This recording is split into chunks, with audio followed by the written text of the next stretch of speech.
Afternoon, everybody. Thank you all again for having me for this beautiful occasion. I think it's awesome that you guys have worked over the last few years to build an organization that caters to children who are um, looking for their place in the world. Part of what the CTAE and CTSO programs do is give people like me an opportunity to explore other skill sets that are not, you know, football, basketball, baseball, but are mental skills. Until I really got into something that pulled the best out of me, I stayed in trouble. Middle school, high school, I stayed in trouble. Middle school, elementary school, middle school, high school is when things begin to change. Because in my local hometown at the time, while there were high school CTSOs, they had not implemented those CTSOs in the middle school level. So when I got to high school, I was introduced to Technology Student Association. And Ron Barker, who happens to be in the room tonight, was one of the men I admired the most after I left my very, very first fall leadership conference in Jekyll Island at the time. I'll never forget watching Mr. Barker carry on these advisory meetings, talking to people, how he greeted people. He had, the hair. He got the hair still, But it was just the way he carried himself and how he interacted with us as children, students, and as well as adults. And I remember running into Ron Barker in the hallway at the Jekyll Island Convention Center. And he had a pen on. It was a goose pen. And as he was walking, that pen kind of fell off his lapel. And I remember picking it up, and I said, "Mr. Barker, you dropped your pen." And he said, "Oh, thank you. He said, "You know what this is?" I said, "It's a geese. It's a goose." He said, "Yeah, that's right." He said, "I wear this pen because what I've learned, and I teach all of the state officers the same thing. This is one of the reasons why I ran for state office." He said, "But I teach them all that, you got to be like a goose." He said, "That's the same thing." He said, you're one of the guys from Coffee High School, right?" I said, "Yes, sir." He said, "Yeah, me and Rodney Ragstow were talking about you, and Clint, we were talking about you the other day. And when you guys first got here." He said, "But I tell the students that the goose, they know how to fall back, they know how to lead." He said, "And so I think you're going to do really well soon, and I'm rooting for you, and good luck to you, good luck in your competitions." And that blew my mind because Ron Barker knew my name. Ron Barker knew my name. And so long story short, that was one of the reasons I ran for state office, because I felt like it was an opportunity for me to get some leadership skills and to be able to one day utilize what I've learned. I was already interested in filmmaking and video and stuff like that, and that was one of the big things that they offered in TSA was, being able to do video, film, audio, sound, stuff like that.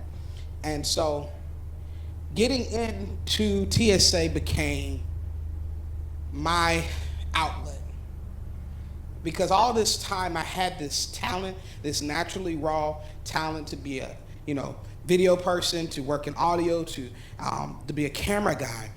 All the way back in middle school I was called ESPN, but I had all this natural talent, but I didn't have an outlet for it. So I constantly got into trouble because I was trying to find something else to do other than what I needed to be doing. But getting into TSA actually taught me that if I wanted to do extracurricular things, which was, video, even building bridges. I'm not great at it, but I love to do it. I love to build model bridges. I enjoy doing the egg catapult. And I remember doing my car, my CO2 car, all that stuff. All those things were great, but what really made me go, okay, in order for me to enjoy this, I have to do that, was TSA. Because being in this program, I had the ability to do all the things I like doing, hands-on, play with stuff, build stuff, tear stuff up, rebuild it, whatever. But I had to be good in class. my behavior had to be spot on. I had to be appropriate. I had to talk to my teacher the right way. I couldn't tell lies. Couldn't get caught stealing nothing. I had to do what I was supposed to do, because if I didn't, I was going to get kicked out of TSA. So it was important that I had to do that. And I'm saying all that because we're going to get to the point of my subject tonight.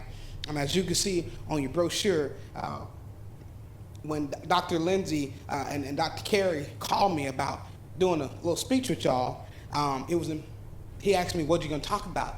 And right on the spot, I came up with this because it's something that I had been kind of dealing with my own self.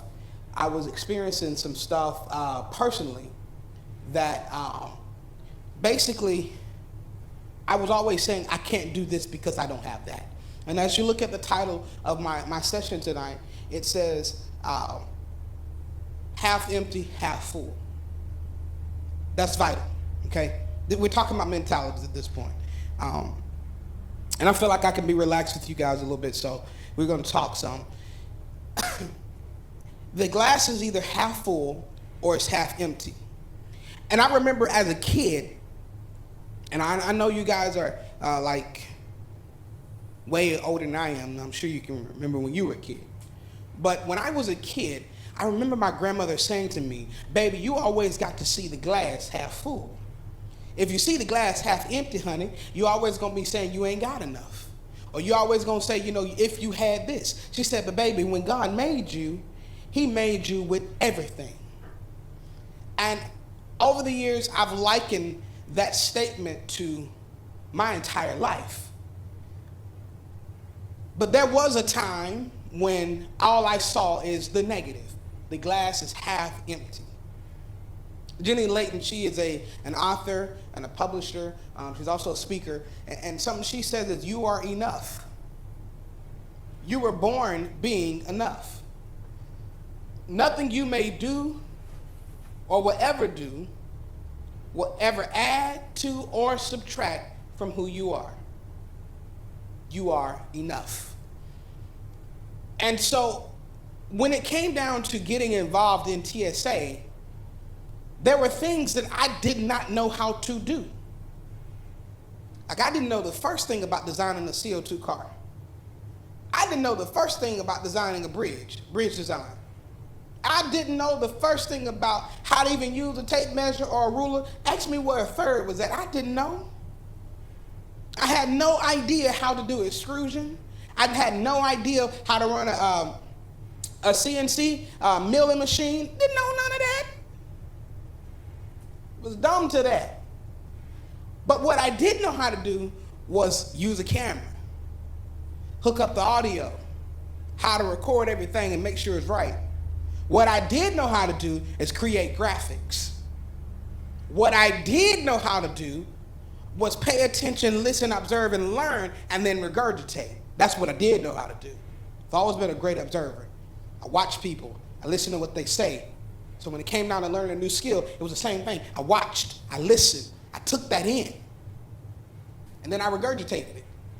And so because I could see the glass is half full, meaning I have some skill sets. There are some things I can do. And the things that I know how to do make me enough. I have no confident issues, no low self-esteem. It don't live here because I came here with a gift and a talent. I already know how to do this. But I'm also willing to learn new things. And therefore, if I would have saw the glass as half empty, learning something new would have been a challenge because I would have been focused on what I didn't have. See, when we see the glass as half empty, our focus can't be on what it could be or the possibilities. And even to a degree, you will find people who view the glass as half empty, you will find them often saying, but if I had this, I would be able to do this. But because of the mentality, they never considered that I would be able to do this, that they could actually get started doing something that would get them to being where they want to be. But it's mentality. Mentality says the glass is half empty. I can't do nothing. I remember when I first started writing movies. And no, I'm not famous yet. but I'm going to get there. And when I first started writing movies, I remember only writing. I'm talking about like I would sit there and I would think long and hard, what do I have? I really want to shoot this, and this, but I don't have this. And then something stuck, something kind of just came out of me. And I later found out it was a skill called producing. But what I would do is I would say, well, I want to shoot a hospital scene. Let me get on the phone and call the hospital. I need to speak to the CEO of Crawford Regional Medical Center. Whoever I may need to speak to. Is the public relations person there? Is the vice president there? Put me on the phone with the secretary. I need to make an appointment. Who are you? My name is Sidney Bryant. That's what I learned because my glass was half full. And I knew that if I wanted to do something, I could do it. I had to produce. So my glass had to be half full.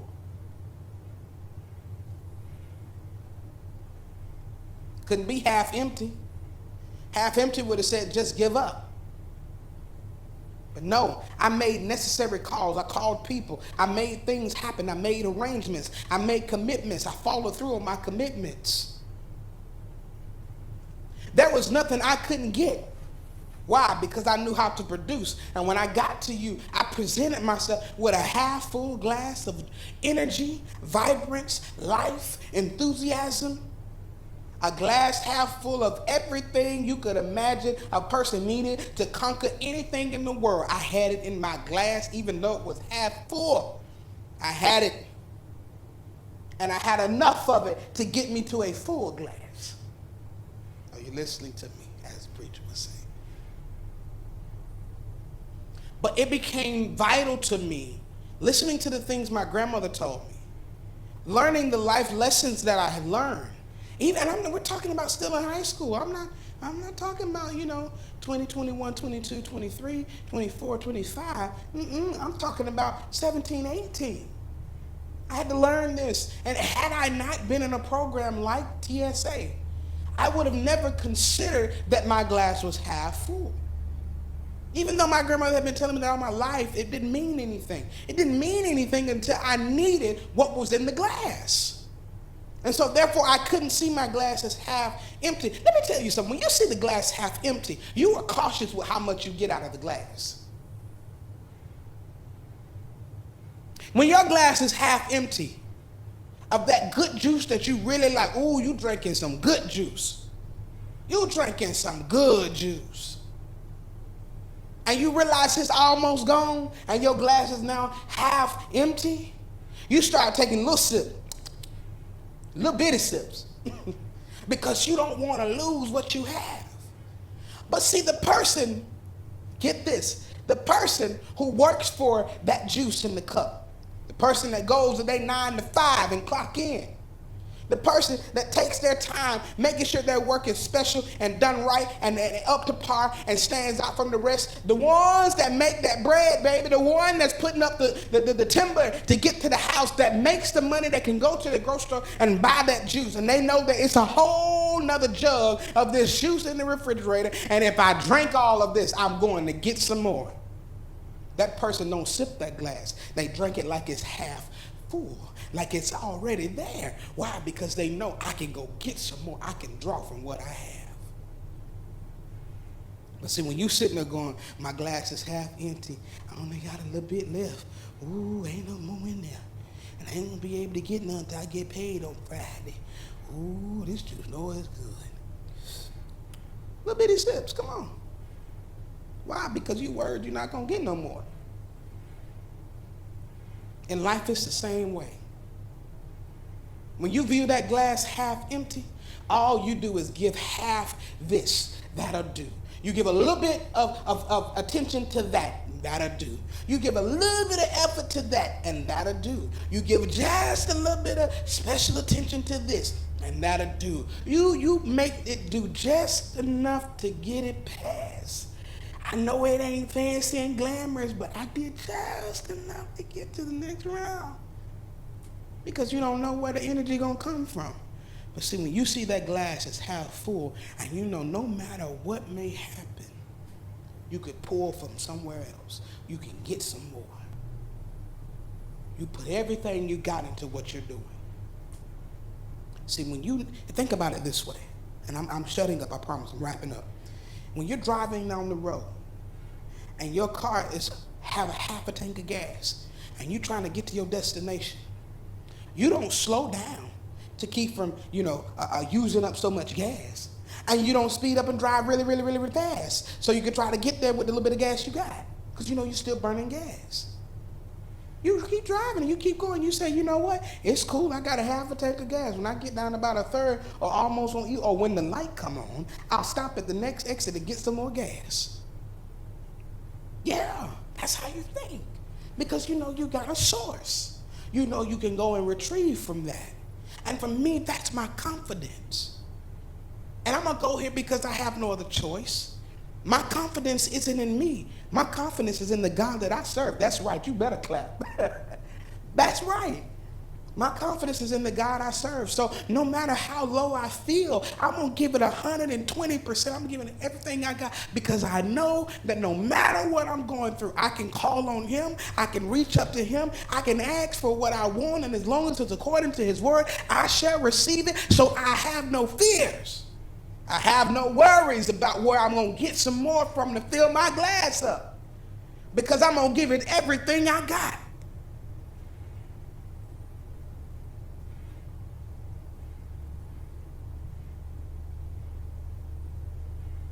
So it's important that we stop focusing on the glass is half empty, because that glass is half full. Cue that. CTA teachers, CTAE directors, CTSO directors, chairmen, executive boards, let Sidney Bryant tell you one thing. Don't you worry about if you're giving it enough. Don't focus on the numbers. Focus on the impact. If all you do is impact one student's life with the program that you advocate for, you make it count. Make that one student be the greatest, the best thing he could ever be. It doesn't matter what the numbers look like. It doesn't matter how many trophies you bring home. It doesn't matter how many certificates you bring home. All of those things are great, but what matters is that you took a child and you gave them hope. You showed them that their glass is always half full, and that no matter what they're dealing with, they can get to where they're trying to get to. You made a difference. You impacted somebody. Had it not been for these CTSO programs and the people that impacted my life back at Coffee High School, I would have never made it where I am today. I wouldn't be standing before you today telling you that you could be the same person. You could be just as great for a student. You could be everything that child needs. Why? Because you're advocating for a program that they can pull free resources from. They can pull confidence from. They can be refilled through these programs. Why? Because it is people like you who care. It's not about a dollar. It's not about money. It's not about trophies. It's about impacting students' lives. And I'm here to tell you with all sincerity that if you keep pressing forward, you keep getting out there with those students, you get in the trenches with them. You keep getting them to competitions. It doesn't matter how much money they have, how much money their family have. Start fundraisers and make sure that you can get as many kids as you can to these competitions, because guess what? It's not just the competition that builds them. It's being surrounded by like-minded people that builds them. It is the people you put them in the presence of that helps them learn that they have something great. Had it not been for these programs, I would have never been able to be amongst people who speak, who articulate, people who know how to say words properly, because I was told my speech would keep me from being able to be great. But look at me tonight. I'm standing up here giving y'all a speech. Why? Because you guys gave me the confidence I needed with the help of the good Lord. You are enough. Your programs are enough. We can all do more, but don't you never doubt what you have, who you are, and what you bring to these children's lives. The glass is always half full. For booking and more information, call 1-855-588-4977 or visit us online at www.compelinnerprovince.org.